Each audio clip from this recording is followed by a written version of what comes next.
Molly Galbraith here at mollygalbraith.com and Girls Gone Strong, bringing you your weekly tip from weighttraining.com. If you've been following this series, I've been talking about how important it is to master the basics, the basic exercise movement patterns before you move on to something a little bit more complicated.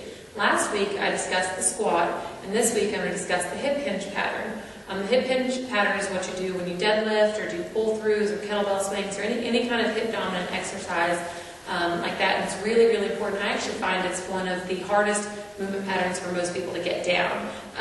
The hip hinge, unlike the squat, your knees tend to be a little bit straighter and you're actually pushing back into your hips, where on a squat or a knee-dominant movement, you're bending your knees more and pushing back into your hips slightly less. So that's the difference. A lot of people confuse a deadlift pattern with a squat pattern. Okay, so today we're going to talk about the hinge. A lot of things go wrong when people hinge. Most people don't know how to actually push back into their hips. All they know how to do is bend at the spine.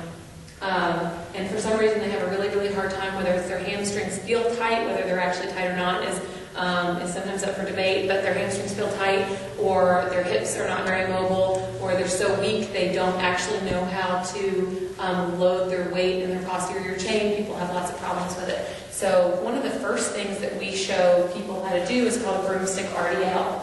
Okay? When we have people put it on their back, we have them put their hand in the small of their back and one hand behind their head. If this is done correctly, if you have a nice neutral posture, it'll touch the back of your head, your upper back, and your tailbone area. Okay? And when we have most people, when we try to teach them the hip hinge pattern, this is what they look like.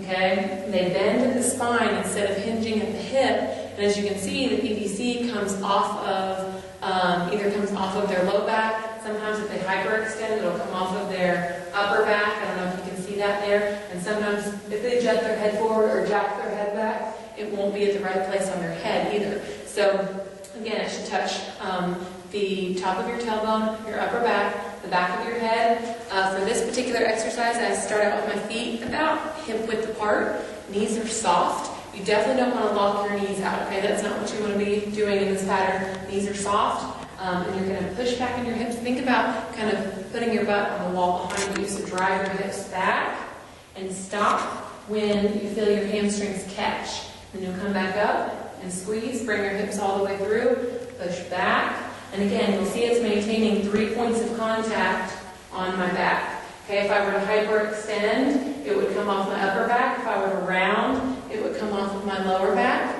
So maintain these 3 points of contact.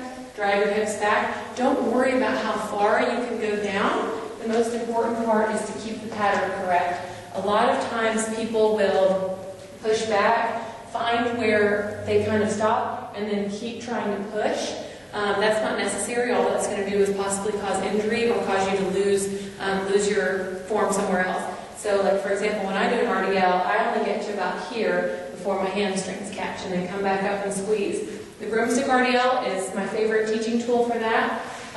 For someone who is not quite ready to use weights but does want to load this pattern, the band RDL works really well too. Just grab kind of a light band, put it on the ground, stand with your feet, again about hip width apart, hold on to the band. If they keep everything nice and stiff, like a moving plank, they keep their whole body stiff, the band will pull them back into this position, up and squeeze, pull them back, up and squeeze, pull them back, up and squeeze. Again, this is one of those movement patterns that's really, really difficult to get, so don't get discouraged if you don't get it right off the bat. Once you do, it opens up a whole new world of really cool exercises. Like I said, deadlifts, pull-throughs, kettlebell swings, tons of stuff like that. But it's just really important to get down pat. So don't be discouraged if you don't get it right at first. Keep trying. Make sure you maintain that neutral spine. Last thing is something I've learned recently is to keep the ribs down when you're doing it.